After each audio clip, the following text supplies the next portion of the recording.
Sejarah, Bayer catat start terbaik Bundesliga. St. Lammers bawa MU catat clean sheet. Chelsea beri kekalahan ketika Liverpool. Real Madrid menang, Mbappe samai CR7.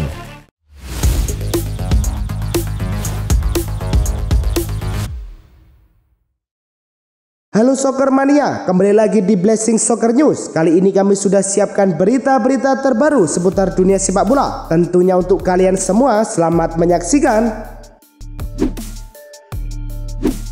Fortuna Sittard menjamu FC Volendam di Eredivisie pada menit ke-8. Fortuna Sittard berhasil unggul lebih dahulu lewat gol Justin Lonwitz. Justin Hubner baru masuk pada menit ke-14 menggantikan Sawan Adewoye yang mengalami cedera dan tidak bisa melanjutkan pertandingan. Bersama Ivan Marquez di lini belakang, Hubner tampil kokoh dan solid hingga laga berakhir. Keunggulan 1-0 tetap bertahan. Fortuna Sittard pun mengamankan 3 poin dari laga ini. Berkat kemenangan ini, Fortuna Sittard punya 13 poin di posisi kelima klasmen. Pertandingan antara Metz dan Marseille di Ligue 1, Marseille memecah kebuntuan hanya 6 menit setelah turun minum lewat gol Igor Paikao. Keunggulan ini diperbesar pada menit ke-73.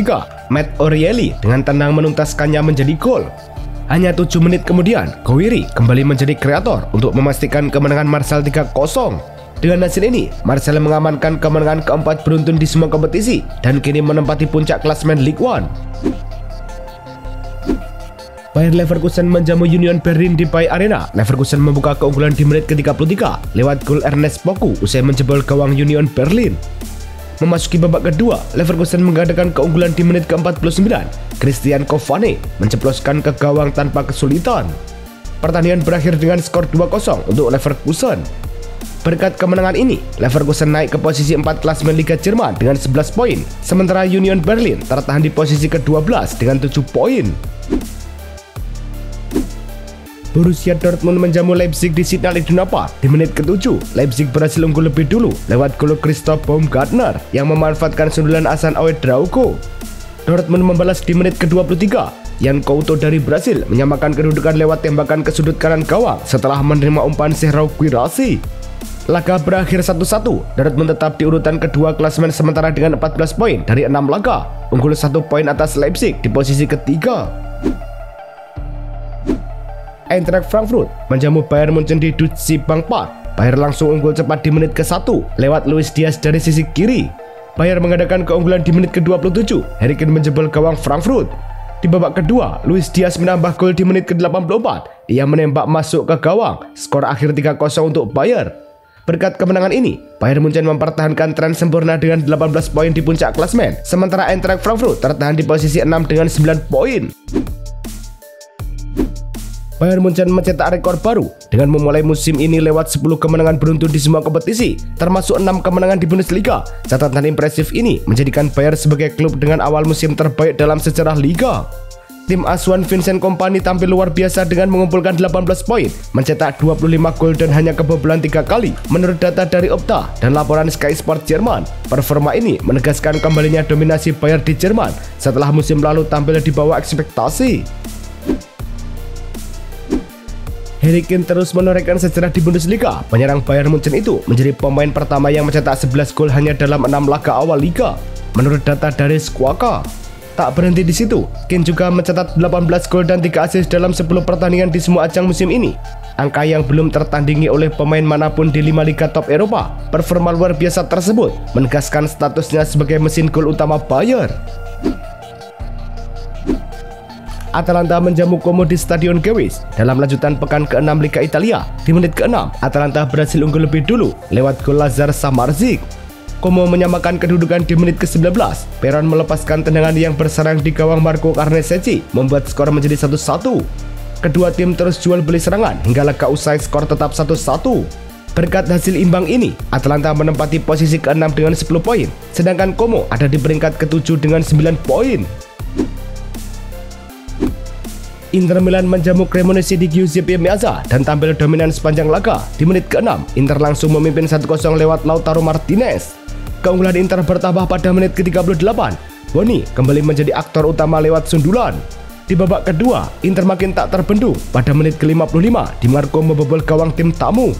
2 menit berselang, kali ini untuk Nicolo Barella yang menuntaskan bola di kotak penalti, menjadikan skor 4-0. Cremonese bisa memperkecil ketertinggalan di menit ke-87 lewat tandukan Federico Bonazzoli. Hasil ini membuat Inter naik ke posisi 4 klasemen Liga Italia dengan 12 poin. Cremonese tertahan di posisi ke-9 dengan 9 poin. Leeds United menjamu Tottenham Hotspur di Stadion Elland Road. Mathys Tel membuka keunggulan Spurs di menit ke-23 lewat serangan balik cepat. Leeds menyamakan skor di menit ke-24 lewat Noah Okafor yang memanfaatkan bola rebound. Mohamed Kudus memastikan kemenangan Tottenham di menit ke-57. Bola sempat membentur Pascal Struijk sebelum masuk ke gawang. Berkat hasil ini, Tottenham menempati posisi ketiga klasemen Liga Inggris dengan 14 poin, sementara Leeds masih tertahan di papan tengah. Tottenham Hotspur memperpanjang tren positif mereka dengan kemenangan 2-1 atas Leeds United dalam lanjutan Liga Inggris 2025-2026 di Elland Road. Menurut data dari Squawka, hasil ini membuat Spurs mencetak 3 kemenangan tandang beruntun melawan Leeds untuk pertama kalinya dalam sejarah. Tak hanya itu, kemenangan ini juga menghentikan rekor impresif Leeds yang tak terkalahkan di kandang selama 23 laga liga terakhir. Dengan hasil ini, Tottenham belum tersentuh kekalahan dalam 7 pertandingan terakhir jelang jeda internasional. Mohamed Kudus tampil gemilang saat Tottenham Hotspur mengalahkan Leeds United 2-1 pada lanjutan Liga Inggris. Pemain asal Ghana itu mencetak gol perdananya untuk Spurs sekaligus menambah koleksi assist menjadi 4, membuatnya sejajar dengan pemain dengan assist terbanyak di Premier League musim ini. Menurut data dari Squawka, ini baru kali kedua Kudus mencetak gol dan memberikan assist dalam satu laga Liga Inggris, setelah terakhir kali melakukannya pada Maret 2024 bersama West Ham kontra Newcastle. Penampilan Kudus jadi kunci kemenangan Tottenham di Elland Road. Arsenal menjamu West Ham di Emirates Stadium. Arsenal memecah kebuntuan di menit ke-37. Declan Rice mencatatkan namanya di papan skor. Arsenal memimpin 1-0. Di menit ke-65, Arsenal mendapat penalti. Bukayo Saka maju sebagai eksekutor dan sukses menaklukkan Areola. West Ham gagal memperkecil ketertinggalan hingga peluit panjang berbunyi. Laga berakhir 2-0 untuk Arsenal. Berkat kemenangan ini, Arsenal naik ke puncak klasemen Liga Inggris dengan 16 poin, sementara West Ham masih tertahan di papan bawah. Bukayo Saka mencetak tonggak istimewa dalam karirnya di Premier League. Winger Arsenal itu resmi terlibat langsung dalam 100 gol untuk klub pada penampilan ke-200-nya di liga tertinggi Inggris. Menurut data Squawka, Saka telah mengoleksi 55 gol dan 45 assist bersama The Gunners. Ia menjadi pemain ke-8 Arsenal yang mencapai catatan tersebut. Menariknya, hanya Cesc Fabregas yang lebih muda darinya saat menembus angka 100 kontribusi gol, yakni di usia 23 tahun 237 hari, sementara Saka berusia 24 tahun 29 hari. Arsenal tampil solid di awal musim Premier League dengan hanya kebobolan 3 gol dari 7 pertandingan. Catatan impresif ini membawa pasukan Mikel Arteta ke puncak klasemen menjelang jeda internasional. Berdasarkan data Optajo, Arteta baru saja mencatat laga ke-300 sebagai pelatih Arsenal dengan rekor 177 kemenangan, 56 imbang, dan 67 kekalahan. Dari total itu, timnya telah mencetak 564 gol dan hanya kebobolan 287 kali. Raihan tersebut menempatkan Arteta sejajar dengan Jurgen Klopp sebagai manajer tersukses kelima dalam 300 laga pertama di era Premier League. Kapten Arsenal, Martin Odegaard, kembali mengalami cedera saat timnya menang 2-0 atas West Ham United pada pekan ke-7 Liga Inggris di Emirates Stadium. Gelandang asal Norwegia itu hanya bermain 30 menit sebelum digantikan Martin Zubimendi karena cedera lutut. Menurut data Opta, Odegaard menjadi pemain pertama dalam sejarah Premier League yang 3 kali beruntun diganti di babak pertama. Sebelumnya, ia keluar lebih cepat saat menghadapi Leeds United dan Nottingham Forest. Manchester United menjamu Sunderland di Old Trafford. Di menit ke-8, MU berhasil unggul lebih dulu lewat gol Mason Mount yang memanfaatkan umpan Bryan Mbeumo. Keunggulan MU bertambah singkat sebelum gol kedua lahir di menit ke-31. Benjamin Sesko menyambar bola liar di kotak penalti Sunderland dan menaklukkan kiper Robin Rowe. Laga berakhir dengan kemenangan 2-0 untuk Manchester United. Hasil ini membawa MU naik ke posisi ke-9 klasemen dengan 10 poin, sedangkan Sunderland tertahan di posisi ke-7 dengan 11 poin. Manchester United kembali menunjukkan konsistensi di kandang setelah menundukkan Sunderland 2-0 di Old Trafford. Kemenangan ini menjadi laga ketiga beruntun di Premier League musim 2025-2026 setelah sebelumnya mengalahkan Burnley 3-2 dan Chelsea 2-1. Catatan tersebut menandai pertama kalinya MU meraih 3 kemenangan kandang beruntun sejak Agustus 2023. Menurut data dari Squawka, Laga kontra Sunderland juga menjadi pertandingan ke-50 Ruben Amorim sebagai pelatih Setan Merah. Raihan ini menegaskan progres positif MU di bawah arahannya. Penjaga gawang muda Manchester United, Sean Lamens, menjalani debut impian saat membantu timnya menang 2-0 atas Sunderland di Old Trafford. Kiper asal Belgia itu sukses mencatat clean sheet pertama MU musim ini, sekaligus terpilih sebagai Player of the Match. Menurut data Squawka dan SofaScore, Lamens membukukan 3 penyelamatan, 11 recovery bola, serta angka goals preventive 0,94, tertinggi untuk kiper MU di Premier League sejak September 2024. Debut ideal yang menandai awal cerah karirnya di Old Trafford. Chelsea menjamu Liverpool di Stamford Bridge di menit ke-14. Chelsea berhasil unggul lebih dulu lewat gol jarak jauh Moises Caicedo. Liverpool akhirnya menyamakan skor pada menit ke-63 lewat Cody Gakpo yang menaklukkan kiper Chelsea. Chelsea tampak kesulitan menembus pertahanan Liverpool hingga menit ke-94. Estevao menuntaskan laga dengan gol penentu kemenangan. Dengan hasil ini, Liverpool turun ke posisi kedua klasemen Liga Inggris dengan 15 poin, sedangkan Chelsea berada di posisi ke-6 dengan 11 poin. Chelsea berhasil mencetak 2 kemenangan beruntun atas Liverpool di Liga Inggris untuk pertama kalinya sejak era Jose Mourinho pada 2014. Catatan ini dikonfirmasi oleh Squawka usai kemenangan The Blues 2-1 di Stamford Bridge. Meski tampil impresif, tim asuhan Enzo Maresca masih harus berjuang mengendalikan disiplin. Dalam 5 laga terakhir di semua kompetisi, Chelsea 4 kali menerima kartu merah, terbaru menimpa sang pelatih sendiri saat melawan Liverpool. Sebelumnya, Joao Pedro, Trevoh Chalobah, dan Robert Sanchez juga sempat diusir wasit. Liverpool kembali menelan hasil pahit usai tumbang 1-2 dari Crystal Palace di Selhurst Park.